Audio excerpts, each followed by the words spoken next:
All right, we're going to continue talking about target markets with our assignment for part B of this week. And as you can see in the module, there's a discussion called Week 4, Post Your Business Here. And that's going to be part of the part B assignment. So let's take a look at that. Hold on.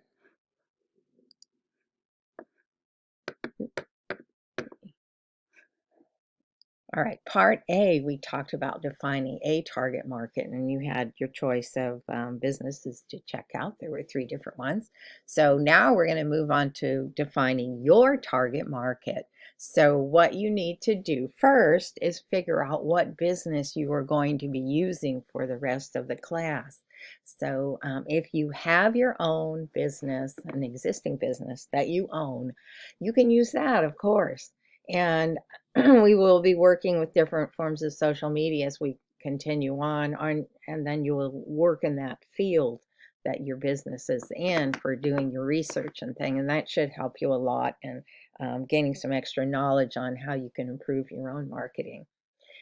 You can use someone else's business if you have permission, like if you have parents or friends or something that you that they have a business and they will let you use it, but you have to have their permission because you're going to have to be able to post things on their social media if they have it.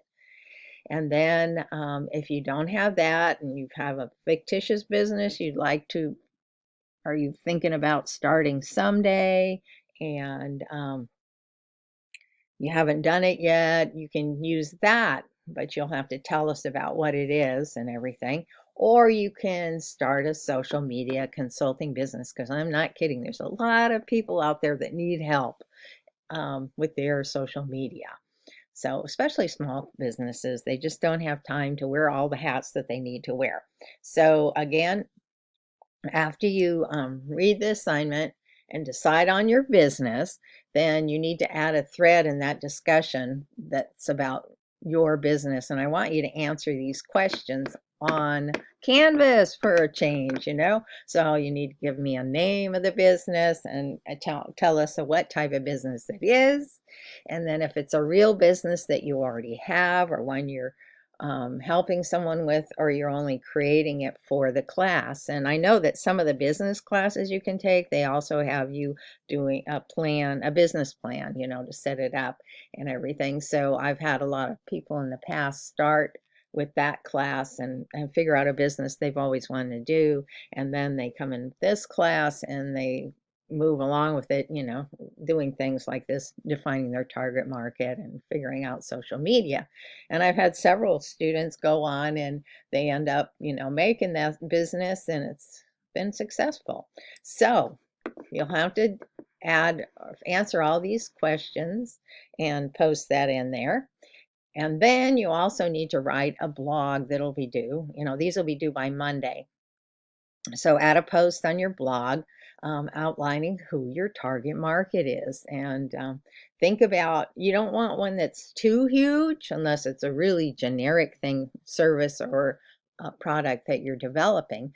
But, and you think it can appeal to a lot of people, but generally people make something that would appeal to a number of people, but not everyone. So you need to figure out who that target market is. That's why I started you in the beginning of the weeks looking at those two different kinds of a small and a big business in a targeted area, and they're similar target, um, but the way they market it could be a little bit different. So you need to think about that kind of thing and who you want to target as who out there might be interested in your product or your service. So if you need a little help, there's a nice wiki how write a target market analysis if you need some help. But oh, need to have a space here. Think about, put the pieces down, jot some notes down and fill it out, because I want a nice solid post written about who you think the target market is and telling me why and what it is, and age group, demographics, all that kind of thing, so that you can figure out how to do your marketing that will be effective, because what you market to a certain age group might be different than what you market to another age group.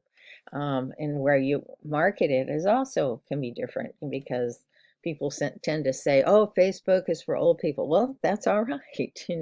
You might have something that could appeal to older people, even if not for themselves, but to buy the product or the service for someone else that's in a different age group. So there's a lot of things to think about when you're aiming or developing your target, whatever your thoughts toward your target. So this is where we're going to start and pull it together.